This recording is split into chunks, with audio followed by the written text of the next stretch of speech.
Good morning, everyone, and welcome to today's structured conversation. Thank you all for joining us. Today's structured conversation is Scholarship and Student Affairs Assessment, publishing our good work with Daniel Newhart, the Director of Student Affairs Research, Evaluation, and Planning at Oregon State University, and Chair of the SAL Board of Directors, as well as Larry Roper, Professor at the School of Language, Culture, and Society, and Coordinator of the College Student Services Administration Program and undergraduate social justice minor at Oregon State University.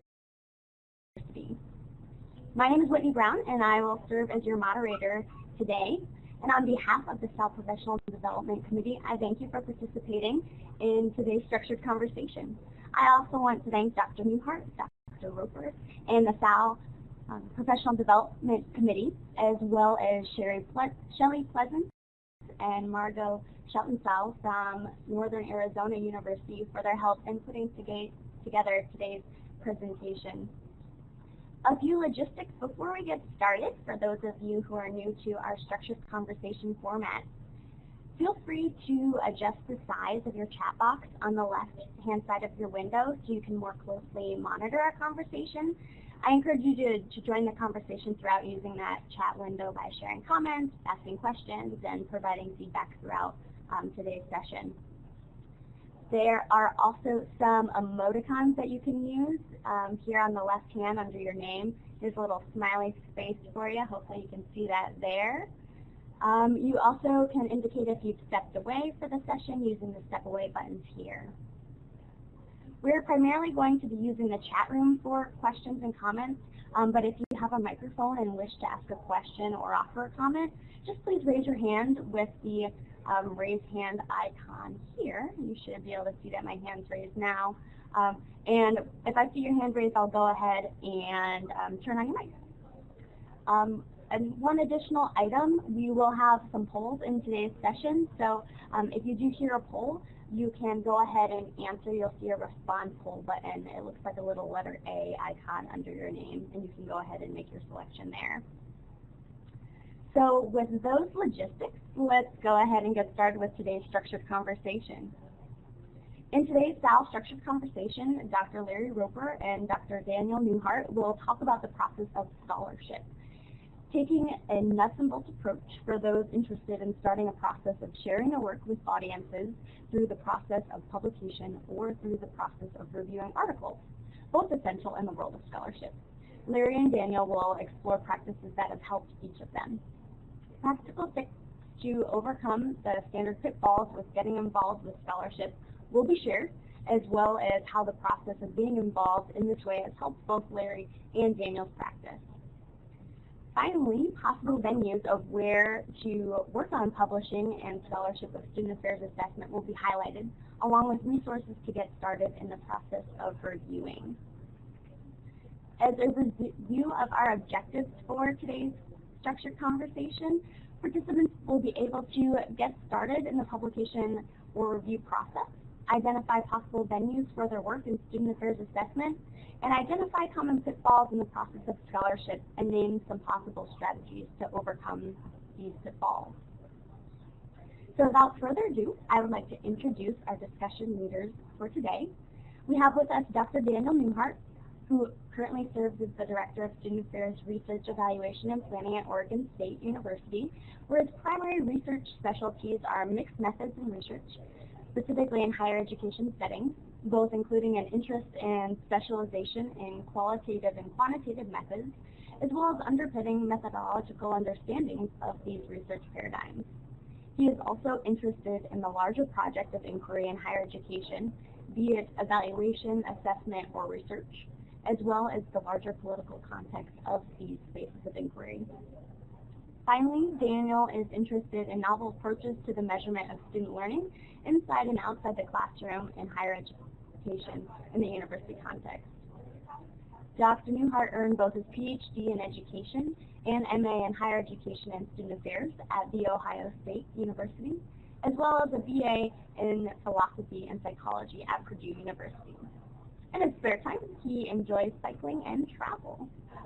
And also with us today, we have Dr. Larry Roper, who is a professor in the School of Language, Culture, and Society and coordinator of the College Student Services Administration Program and the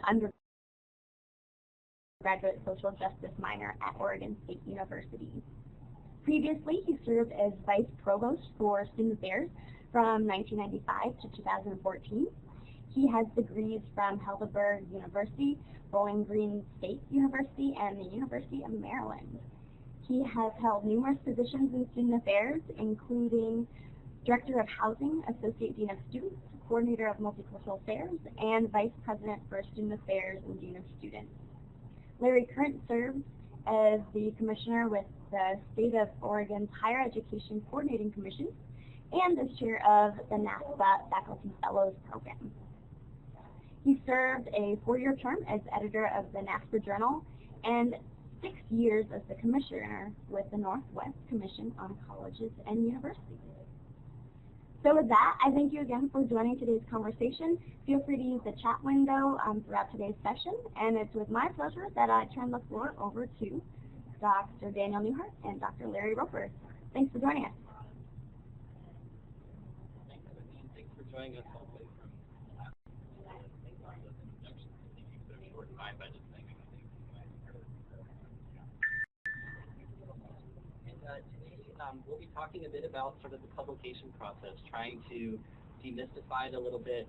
Larry and I will be kind of taking turns speaking about things that have helped us, things we've learned along the way, but also we encourage questions in the chat box as we're going along, and we'll try to address those at various times during the presentation.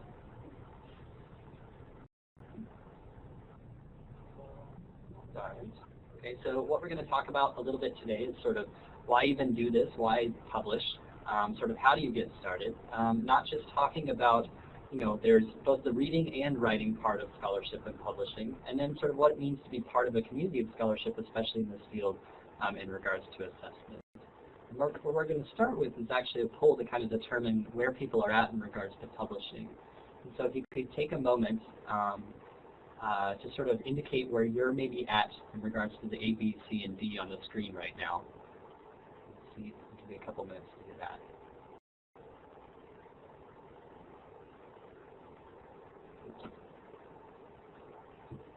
And again, if you can use the polling box that looks like the little letter A with the down arrow to the right of it.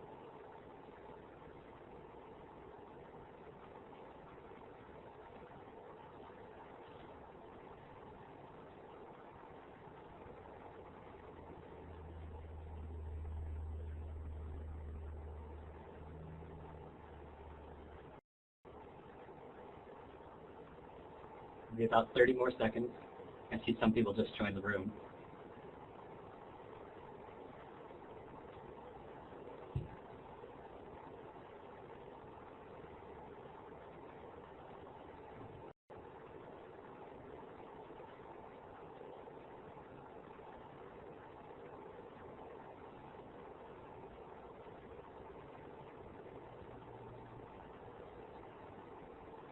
Joe, I see what you're writing there. Maybe that's humility in operation, but I would say you're in an A.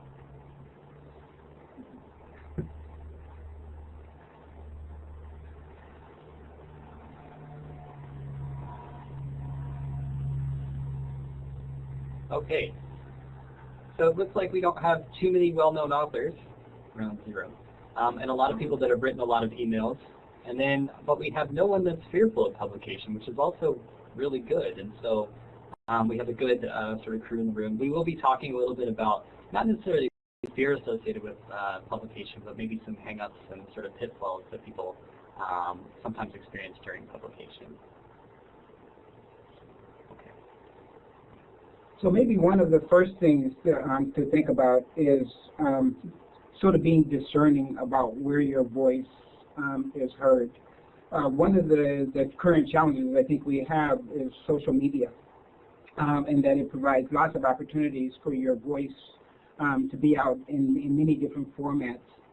And as you know, probably from engaging with social media, there's a lot of there are some moments of brilliance there, but then there are also some moments of criticism that can be polarizing, and actually that can influence reputation. And so I think one of the real discerning issues is how do I get my voice out as a serious scholar? And how do I distinguish between those places where I want to be seen as a public intellectual versus being seen as a social critic? And certainly there's a value of both. But if your goal is to cultivate an identity as a public intellectual or as a scholar, as a publisher, to think about how do I use my voice and what are the formats in which I use that.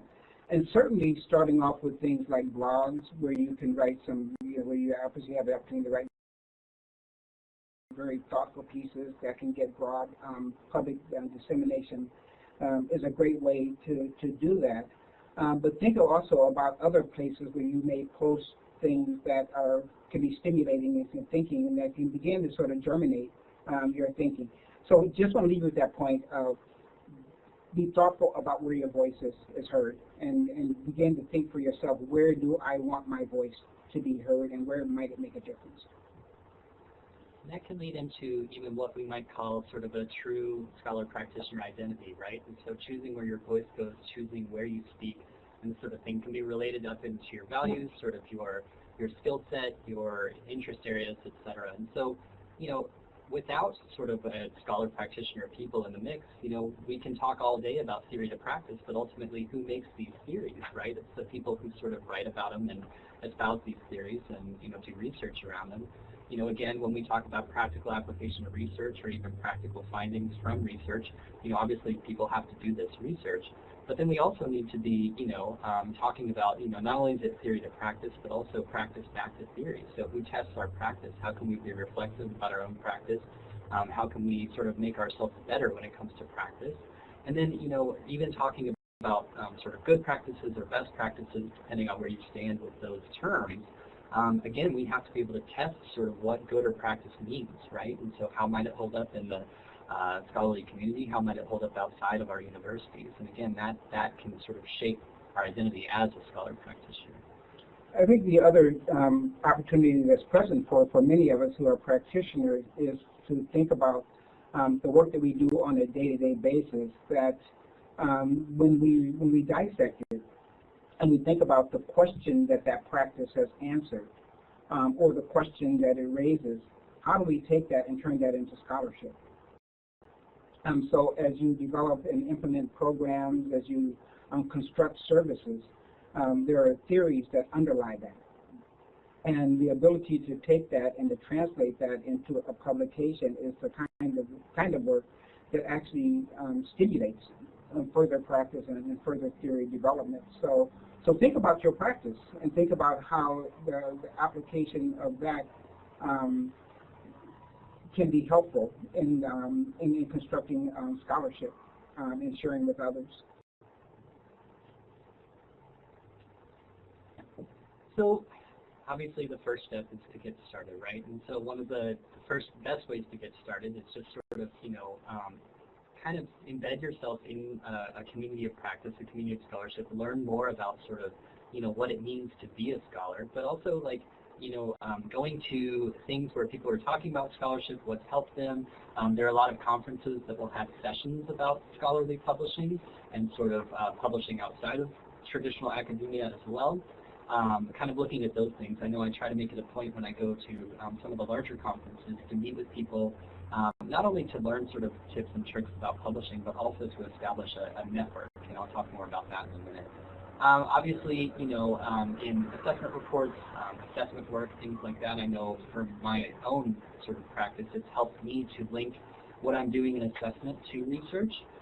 Talking about, when I do a measure of something like student engagement, embedding that in Aston's theory or embedding that in all the people that have cited Aston since Aston came up with a theory of engagement and seeing how that theory is developed, especially for historically marginalized populations that maybe weren't the original samples of some of these studies.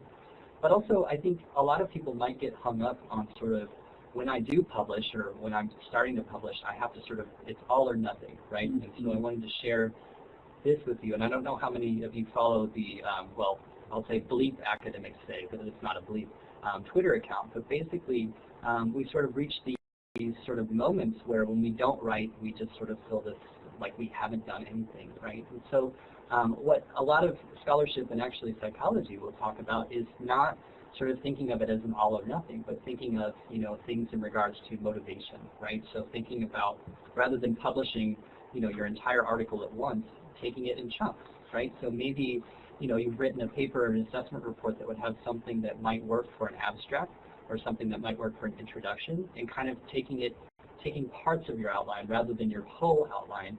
And if you choose to do this sort of work with this way, research has shown that, when you do experience failure, when you don't do something like that introduction, you're more likely to sort of bounce back because it's a smaller task, it's a more reasonable goal, as opposed to something like, I'm going to write this, 7,000 word publication this weekend, right? So a lot of people will talk about, well, writing 30 minutes a day, works for me, that sort of thing. That may or may not work for everybody. More important than sort of 30 minutes per day is, what are you going to be doing during those 30 minutes a day, and how will you know you've been successful, right? And this is sort of what we do with assessments. We try to figure out, if what we're doing is working. So we have to bring that to our own practice of writing and scholarship as well. And so, there's sort of this idea in psychology as well about goal reorientation, and this would be sort of contrasted with stubbornness, right? And so there was some research done with students who identified themselves as wanting to be pre-medicine but got really bad grades in chemistry or biology. And so, they may still have an interest in science, but maybe medicine isn't for them. So there are alternative majors and things like that that can still get to that interest, but still sort of maintain, rather than sort of say, I'm going to be pre-med with a 2.17 GPA, can they shift gears a little bit and kind of realign themselves with something that maybe they didn't know about before, possible avenues for a career in chemistry. And then one of the things that I know is helping most, and I'm sure Larry will talk more about this too, is just having a group of people that you can write with that can keep you accountable. I know for me, I have a group of people that, I won't say yell at me, but kind of do. At some point we'll do things like a shared Google Doc, and we'll look at each other's progress like once a week or once every 2 weeks, and basically just talk about where we'd like to be, maybe things that came up that prohibited us from publishing, but you always have this group of people to kind of push you forward. One of the other things that connects with motivation is inspiration. I think sometimes we don't account for those moments of inspiration that we have that can actually serve as a place to be able to germinate ideas. So I know sometimes when I'm working out, an idea will pop into my head about something that I think would be great to write about. And so I just immediately go home and just write down the idea. And I just have a place where I keep track of all of those sort of ideas or notions or those moments of inspiration that I think something would be fascinating to explore more. Some of them I do, some of them I don't. But at least I have a way of keeping track of those things. So don't discount those things that strike you as a moment that tell you, I want to explore this more, or this is something I really would like to write about. Or you may be talking with a colleague, and they'll be saying something, and you may say to them, you ought to write about that. Or let us write about that. And so capture those things that come to you in those times when you least expect it, because that's how you begin to, I think, to sort of honor the voice and the potential that's within you as a writer. And it's always best to start and write about those things that you're inspired by. So if we could just take a moment for those of you that, the 8 of you that put B on the poll, sort of saying you've published here or there, are there any tips you'd want to share with the group that maybe have worked with you in the chat box? Or maybe worked for you, rather?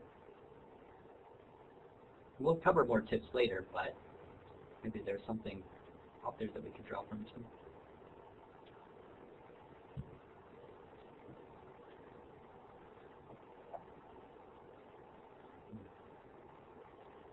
Christine said having an accountability and co-author was key.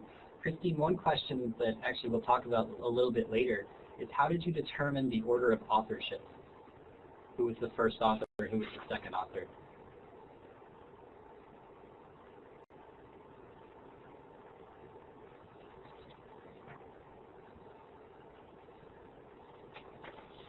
Pam mentioned use your dissertation or thesis over and over if you have one. Great. Mary said setting many deadlines along the way, including those that remind me to check on progress with my colleagues. Great. Kevin said an accountability partner and a hard deadline works best. Yeah. Christine, to my earlier question about order of authorship, we talked about it, and the one of us who was up for the next level of promotion got the first. Great. So you're kind of both working towards helping each other out with tenure specifically.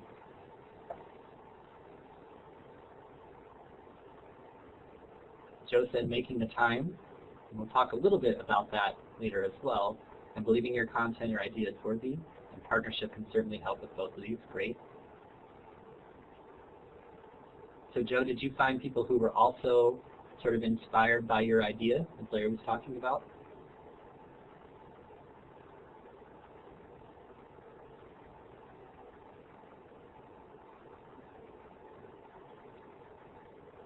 Pam said having a small goal for doing something once a year, and knowing deadlines for publication is also important. Joe said, in regards to my question about inspiration he has in the past, he needs to continue sharing ideas and finding more folks for that. Yeah. Conferences, communities of practice. Twitter is a great way, too, to reach out to people who have similar interests. I look on the, sometimes when the essay chats happen, I'll look at sort of who's talking about what, and then maybe send them a direct message from their pretty awesome conversations they have, or maybe even get into a small tweet conversation, then we take that offline and talk about, hey, we might be aligned here. Great. These are all really great tips, and some of these we'll talk about a little bit more in depth as we move forward. So thanks, everybody. One other thing I would add around motivation is to not just think about what motivates you, but to think about how you might motivate others. So I know that as I work with graduate students, or even undergraduate students, and when they turn in papers or other things, I will say to them, you ought to explore this idea more. This is an idea worthy of getting out. So recently I just have a graduate student in our master's program who I was talking to about the Rhodes Scholarship and the Rhodes Legacy as it relates to current activism on campus around historic figures and their past.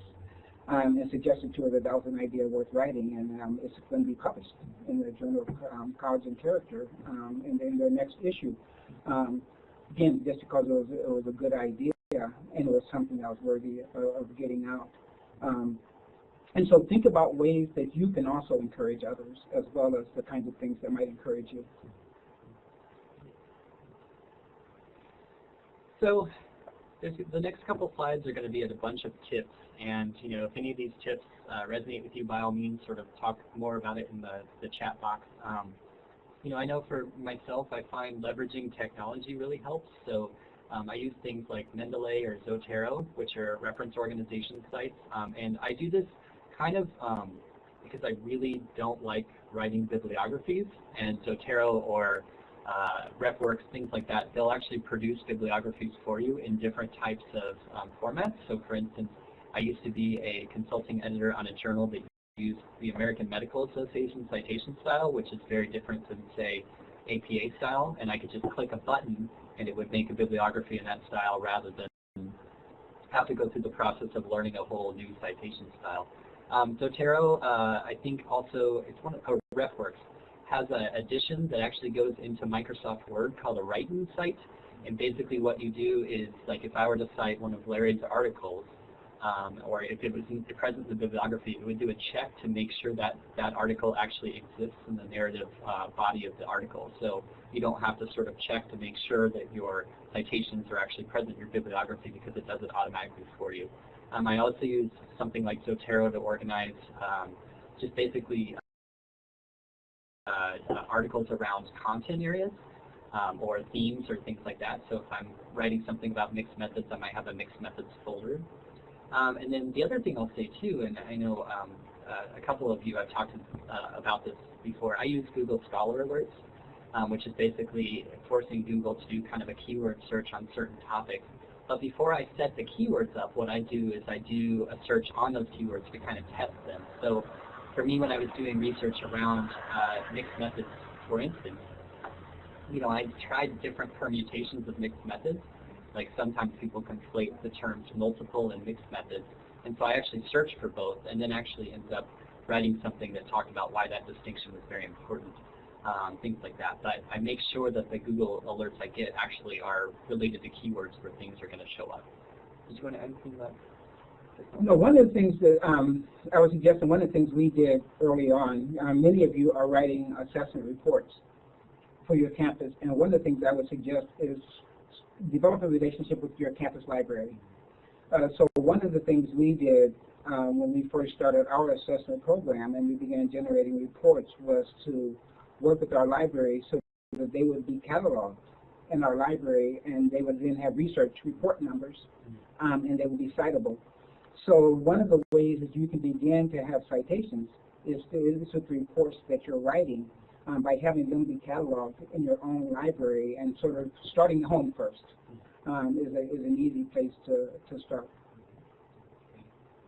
I also have up here sort of starting or joining the enterprise of the reviewing part of the scholarship. And this is actually, for me, this is how I got started. I had a professor who approached me and asked me if I would help her review an article, given some of the papers I had written in class. She thought they were good, that sort of thing. And I was really terrified because I didn't know, for instance, I didn't know anything about the peer review process. I didn't know where my name would show up, if I could be as critical as I wanted to, that sort of thing. But it was really interesting because this person that I worked with actually taught me about what she calls generous critique, which is not necessarily sacrificing rigor in any way, shape, or form, but it's more about sort of finding merit in people's ideas and constructively critiquing. So now that I've been an editor with a couple journals, I've seen some reviews that come through that are pretty rough on people, but simultaneously not constructive. So, it might be something related to grammar or not citing a particular research base, which may or may not have a correlation with that reviewer's own research base, but that's not what we're getting to.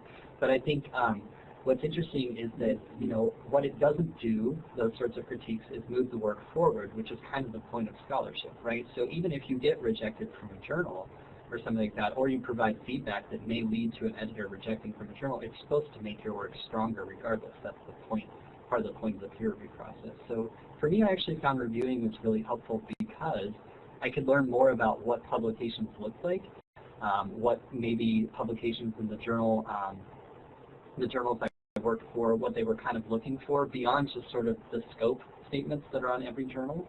And I learned more about sort of the process, both as the person who submitted manuscripts but also reviewed one.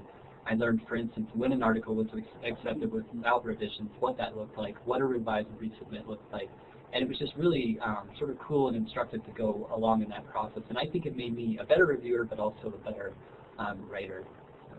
And one of the ways to think about getting into that community of reviewers is that every year at both ACPA and NASA, for example, and I'm sure at other conferences, there are always sessions on publishing that are generally done by those who serve as editors, or at least on the editorial boards of the various journals.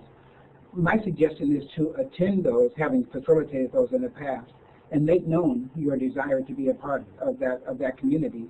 And even if they don't have spaces available at that time, you'll at least get your name in the mix. And they may find other activities in which you can be involved with in supporting the journal. That might be helpful for you. I think, too, with review, it's really interesting because what I did to get involved as a reviewer was I just emailed the editor and told them that. And I think they really need reviewers. So they'll ask for a CV. Some journals will actually, if you're a faculty member seeking tenure, some journals will actually write things like service letters to help out and kind of make valid your commitment to the journal. I know the journals that I've worked on, we write service letters to help faculty members out and that sort of thing. And it's reviewing is a pretty involved process. Editorship is a pretty involved process, and we want to make sure, that people get the credit they deserve. And so I know some journals also, if you review, will maybe in one issue per year or something, they'll list all the reviewers and sort of give people credit that way, so you can validate it if you need to. Larry talked a little bit earlier about considering a blog in the mix as well as a place as a possible venue for scholarship.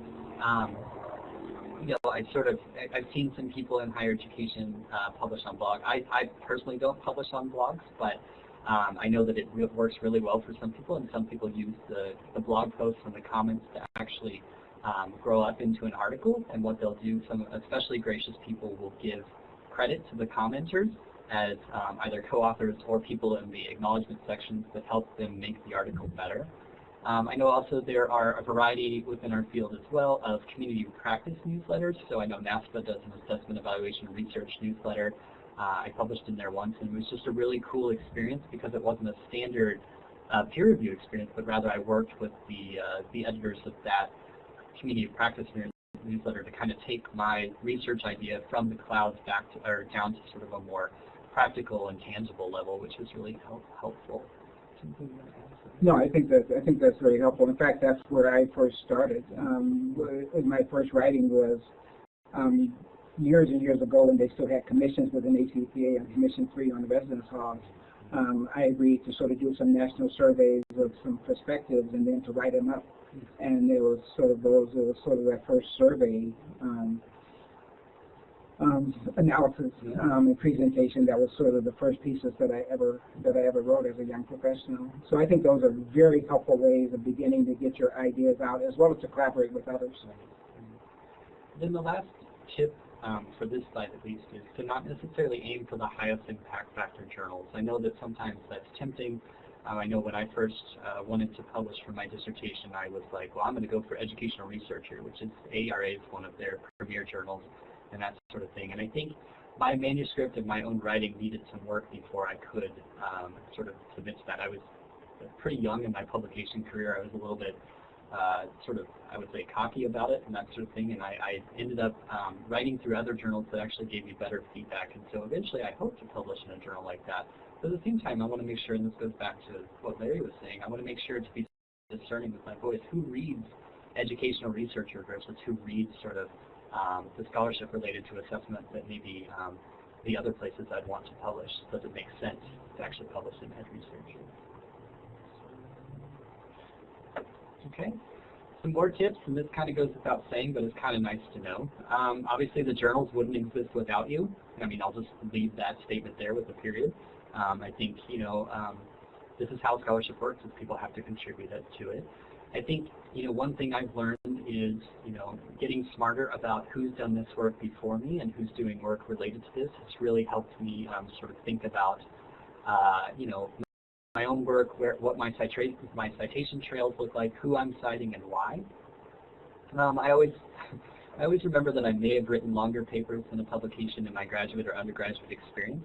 Some of these journals accept something like a 3,000-word article, 7,000-word article, and I think about my own thesis or dissertation where it was much longer, or just like even I remember one of my master's program classes, I had a 75-page paper for some reason, and so it's much nicer to have something more condensed. Did you want to add anything before? Well, I want to add not just stand on the shoulders of giants, but also follow on the coattails of giants. If you know people who are who publish a lot and who are well known, tell them that you want to publish, and use their insights to get you into journals or into places or to open doors for you. So when I was a graduate student, I was doing some work with student athletes, and I said I really would like to publish that, and I had a former faculty member who was at Columbia who had a student there who was also interested in student athletes. She said, let's get you all together and let's put it together, and then I will help you all to get this into a journal. So again, make known to people who understand the publishing world that you want to be in that world, and use their coaching and influence to get you there. So I have written here too, individual versus group papers. We talked a little bit about order of authorship. It may look different for a faculty member who's going after tenure versus a practitioner, that sort of thing. I think, it's interesting because people kind of land in different places on this. I know a colleague of mine, Jillian Kinsey, has chosen to do a lot of her publications as group papers because that's sort of matches up with her value structure. Like she's more about collaboration and that sort of thing. And so the majority of her publications, and she's published a lot, are multiple author publications. And she has some really good insight as far as author ordering. You know, I know it's for myself too, if I'm working with a faculty member who is an assistant professor versus an associate or a full, I might be more willing to take second authorship because I don't have the same type of tenure parameters, but I know I can help with the methodological aspect of the article, for instance. And yeah, just being, I think, you know, the JMU folks mentioned that the discussion about authorship can be uncomfortable because it prevents, yes, and it prevents problems later on. That's huge. I mean, if you know going into the article, you know, a first author contribution looks very different than a second author contribution, which looks very different than a third author contribution. If you have those conversations open and honestly, you know, I think it'll make for a better paper because people will know their roles, know their contributions, and things like that. And you know, some of the groups I work with, we actually rotate through too, where it might be that this article on this topic might be me's first, and then the next one is the next person is first, and things like that. And just being fair and open and honest and transparent about it, I think will help matters. One of the biggest things I saw, and I don't know if you saw this too with the NASPA journal, is that people write articles that don't match the scope or don't speak to the journal, and that generally leads to something that's called a desk reject, where it doesn't even necessarily make it to the review process because the editor doesn't see a reason to move it forward because it may not link to the journal at all. So definitely, you know, when Larry talked about, you know, being discerning when you publish, part of that is making sure the scope resonates with you and also inspires you, just like your work inspires you. Yeah. Just on the issue of authorship, and particularly order of authorship, and someone mentioned it earlier, I think it really is important to be very sensitive to the different challenges that each of the authors are facing and where they are in their careers. So, for example, for me at this stage, quite frankly, first authorship doesn't really matter that much. But if I'm writing with someone, as Daniel said, who's an assistant professor, associate professor, first authorship matters for them. And so, again, just sort of going in, and if you as a co-author can reflect that sensitivity to someone who may have a more urgent need than you, even if you may feel that you're making more of a contribution, I think sometimes in the spirit of generosity, to think about how that publication and how you as an author can help someone else in their professional journey.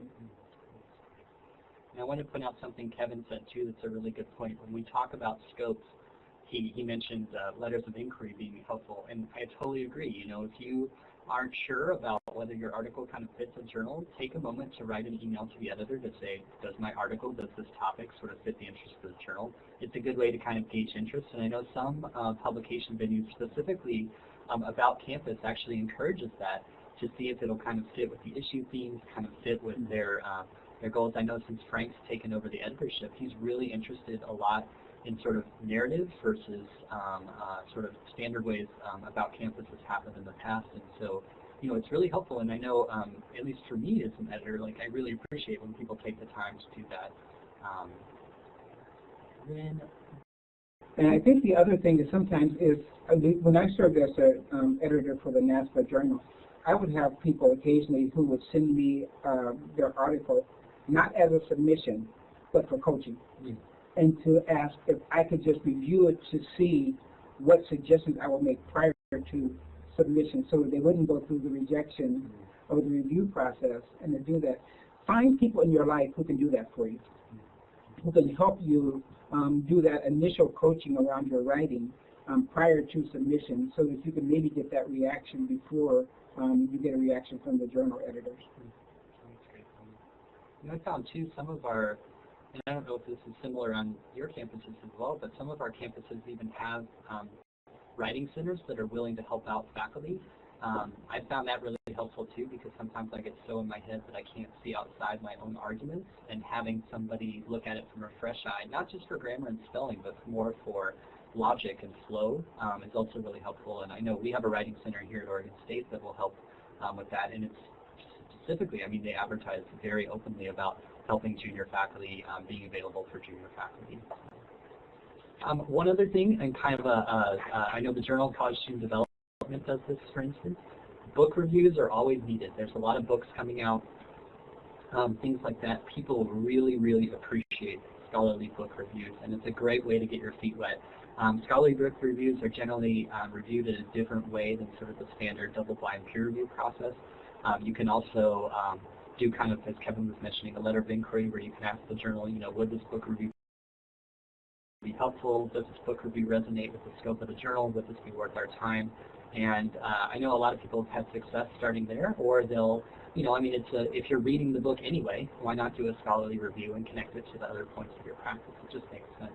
And there are even some journals that have resource reviews. So I know some journals will review not just books, but technology, will review things like how-to guides, maybe websites, things like that. Yeah, it can be really helpful to have those as well. No. Okay, so even more tips, and this is just sort of basic, but a first draft is hardly ever a final draft unless you're some genius, amazing author, or what have you, and a few of those have existed, of course, but I find for myself, rereading stuff, reading it out loud, etc., works really well. I found also reviewing will help me learn about scholarship I didn't know about. And so when you do become a reviewer for a journal, most journals allow you to indicate your expertise or interests. And so, for instance, for me, I'll put something like mixed methods, and then someone will put some citations in there, especially sometimes I'll read some publications from Europe, some citations that I never even knew about that actually really end up helping my work. And so that's really helpful, too, to sort of look that information up. Looks like we have a question. Oh, Whitney asked, when doing a book or resource review, is that a conversation to have with the author of the book, resource, or rather with the journal you want to, probably the journal in that case. Yeah, I have a conversation with the journal about the book. So, good question. I know for some of us, we've got a mix. I think there are faculty members in the room right now. There's a faculty member next to me. And I know I have a full-time job as the Director of Research Evaluation Planning. It's a process, and I think Pam mentioned earlier, having simple goals, like maybe even just doing one a year, might be helpful when we are practitioners and busy and things like that. But Larry was previously a Vice Provost of Student Affairs and still managed to publish, so maybe if you could think about how you managed to do that. Yeah, one of the things that I always try to do, and one of the things I would suggest when possible, is to get an expectation of publishing in your job description. And so even though it wasn't necessarily in my job description, I added it in my mind as a dimension of my position description. And so one of the things that I found was that, first of all, seeking out opportunities and find myself in communities of practice and communities of scholarship, and making it known that I was interested in writing. And then I made commitments. And once you make a commitment, then you have the responsibility of following through. So what I always made sure was that I always had a commitment to a project, whether it was a commitment that I had self-generated in terms of a piece that I was going to develop for submission, or whether I was responding to an opportunity that was presented by another colleague or another group of folks with whom I might have been working. But to always find that time. And so as a result, what that meant then was I had to carve out time to honor that aspect of my life as a scholar. And so whether that meant early mornings or evenings or weekends or whenever, I found I created those spaces. And I needed spaces, not a couple moments. Spaces in which I could dedicate stretches of time to writing. And so I think part of it is thinking about how do you manage, and I believe how you lead influences the time that you have available. So one of the things I would do is I would explore what I look like as a leader and where my time was going, and whether or not that really matched what I was going to need in order to be a scholar practitioner, or whether I was so involved in other people's work that I didn't really have time for my own work. So that's another conversation altogether. But how you lead, I think, influences the space that you have available for other important activities in your life. I was lucky because when I came to Oregon State, one of the things I negotiated with Larry. Larry was my previous supervisor, was having scholarship in my position description. Now it wasn't much, it wasn't 100% by any means, it was more like 5%. But what I found were there were other people on campus who had negotiated scholarship in their position descriptions as well. So we ended up, because we had that in our position description, we ended up sort of starting a little group where we meet at 8 in the morning in the library, and we just write for 30 minutes, just no talking, just write. And it was something, there was something kind of magical about that, because we all knew that we needed to be doing it, but we had each other as a support network and things like that. And what I found with that group, a lot of them are in student affairs, but also faculty members around campus. What I found with that group is it's just so helpful, because now we're starting to co-publish, or we're starting to think about co-papers. We'll have a check-in with, what are you writing about, what are your goals for this week? Like, it's become more structured. The only rule is we can't talk for that 30 minutes, and it's just once a week, but at the very least, even with however busy I get, I know that at least I have that 30 minutes of time where I can sort of orient things, which is helpful. So, and then the final point before we jump into sort of some resources and things like that is that, it's really kind of amazing to be in a meeting, hear some things, and link it up to citations or research to, when somebody does bring up the idea of a best practice, kind of knowing the research base behind that, knowing kind of where that best practice works, where it doesn't, but just sort of, and not being the sort of annoying person in the room that'll sort of drop citations right and left, but being the person that's like, here's another way to think about that too, that's also been sort of shown up in scholarship. And again, it's that identity, sort of building that identity of scholar practitioner. Yeah, so just a few other things that I would, and these are really some random thoughts. So one, and I think I said it earlier around the sort of the issue of inspiration, but think about how do you translate your commitments and your curiosity into research questions.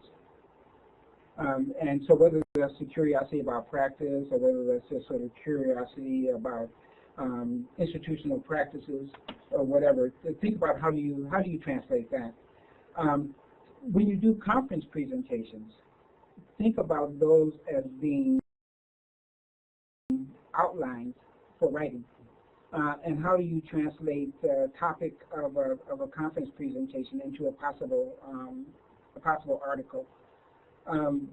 It's really important to keep your word and to deliver on time. That's one of the things that can get you invited back, is that if you're known for following through and doing what you commit to do. And so your commitments to a project can actually also stimulate accountability. So find places where you can make yourself accountable for actually producing and doing work. I think it's really important to adhere to the guidelines. I mean, the guidelines are what oftentimes journal editors will use to determine whether or not they stay with a manuscript. If they have to do too much work to get it to adhere to the guidelines that they set, so that means be thorough, and sometimes, as I said, seek a proofreader before you send it in. And then I think it's really important to respond as promptly as you can to the feedback that you receive.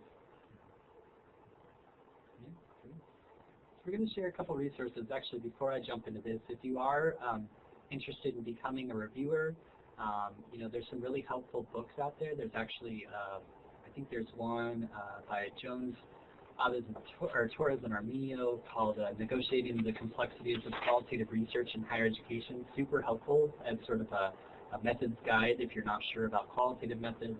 Jennifer Green writes a book called Mixed Methods and Social Inquiry. It's actually really helpful if you want to sort of learn more about mixed methods. And then there's also a book that I just love called The Reviewer's Guide to Quantitative Methods in the Social Sciences. It's really nice if, for instance, you see a statistical test and you're not real sure what it means. It'll tell you what a t-test actually means. It'll tell you what things like ANOVAs actually mean. And it's really nice because the chapters in that book, they follow the exact same structure. So it'll say things like, here's what you should look for when reviewing the statistical part or the sort of data analysis from the statistics. And if this part's missing, you might suggest to the author to revise it. I know it was helpful for me. I'd taken a structural equation modeling class in my PhD work and then promptly forgot about it after I was done with the class, and then it was nice to have that reminder and say, oh, these are the things that I should be asking about, etc. And it turned out that person that wrote that chapter was actually my professor for structural equation modeling, but it was really nice to sort of be able to go back to that as a reference and just kind of remind myself, because often I find an assessment, at least in my work, I'm doing a lot more descriptive statistics, but research journals might be doing more inferential statistics, so having that as a reference is really helpful. So these are a bunch of links, and we'll send this out so people can click through and things like that, but just some things I'll talk about is, this first link is actually an ACPA publication just called Developments. It's a really sort of broad-based publication, not necessarily, it's less on the scholarly side, but more on the practitioner side. The other links in here are things like, for instance, the Journal of College Student Development, which is also through ACPA. There's a link on there to the NASPA Journal, and all of these publications I'm sharing have published things in the past related to either student affairs assessment or academic affairs assessment. Also just the larger process of evaluation, inquiry, what have you. So they're friendly is what I'll say. The third one is actually the journal that Larry helped me start, but it's through the SAL organization called the Journal of Student Affairs Inquiry, and that's the link there. Right now we're doing the call for the third edition. Actually, I just sent it out over our listserv, but that's the link there. There's also the fifth link is the Research and Practice and Assessment Journal, which is more sort of geared towards academic affairs assessment, but is also very friendly to the idea of student affairs assessment. And so I know some folks from Ohio State published an article about student employment related to learning outcomes recently, and I published something in there about qualitative assessment, and they were friendly and open to it. The American College Health Association publishes the Journal of American College Health, really friendly to the idea of assessment research within student health services, but also around health and well-being, which may be an interest area for some of you. The Review of Higher Education is a larger, sort of a larger scale, sort of highly scholarly journal, and that one is through the Association for the Study of Higher Education, so ASH. And then a couple more, there's the Journal of Higher Education, which is one of the older journals related to higher education. It's run out of Ohio State, highly scholarly. And then the last link there is what's called the Journal of Critical Scholarship in Higher Education and Student Affairs. That's a journal run out of Loyola by graduate students. It's relatively recent. I'd say within the past year or so it started. They had their inaugural journal edition last year, and then their latest journal issue is actually only stories from students. It's fascinating, highly qualitative, but they're a journal that actually works with you. They kind of do a co-publication process, and in the past they'd actually talked about really neat things like, for instance, authors sharing a 2 or 3 minute video explaining their article and having authors kind of engage readers in sort of different space in different ways. So really neat journal there. And then obviously there's, I think I mentioned already, the NASPA journals listed there, which is called the Journal of Student Affairs Research and Practice. And then I'd encourage you too, through things like the knowledge communities related to things like NASPA, ACPA, but also some of the academic affairs assessment, they have things like newsletters, publications, things like that. And then magazines, the Leadership Exchange, as well as About Campus, that are really geared toward practitioners. And again, I think some of the work being done in the realm of assessment will be very helpful, as desired by practitioners in terms that they can really understand. Mm-hmm. And have you seen, Larry, anything related to assessment in the Journal of College and Care? Yes. And again, I think that part of, particularly as you do assessment related to student attitudes and values, the Journal of College and Character would be an outstanding vehicle. So we have a couple minutes left for questions. Looks like 2 minutes. Sorry about that. But let's see here. Actually, somebody just rolled in with a question.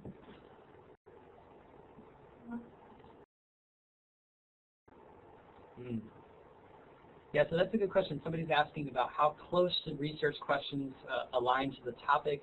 If a broad theme of the paper aligns with the topic, but the research questions do not directly align, would that be a good fit for a chase that? Well, you're asking the editor right now. I think this is one of those moments where a letter of inquiry would be really helpful. So sending, the editor, your theme, your article, kind of what you're thinking, how it relates to the scope. things like that. And again, I use that word relates intentionally. You know, I know sometimes I've seen in conference theme proposals where people will try to make it fit as hard as they can when it may not. But again, things like calls for journals are meant to be somewhat broad on purpose too. We don't want necessarily everybody saying the same thing, but I'd rather see a variety of perspectives of how people interpret the call rather than sort of matching the call one for one. So I'd have to see more about your topic, so please just send it my way. Are there other questions?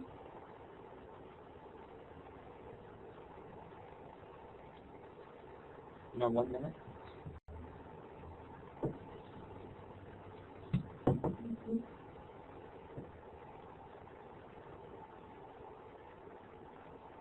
Let me see if anybody's typing a question.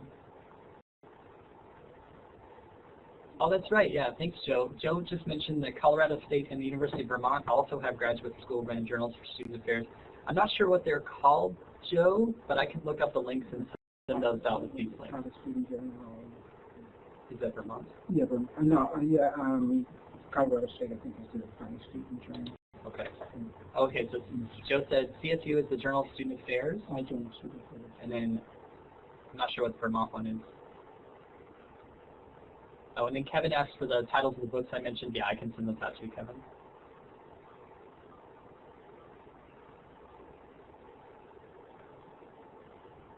Okay. All right. So we'll send out these resources for the group. Marilee will do that through the follow-up.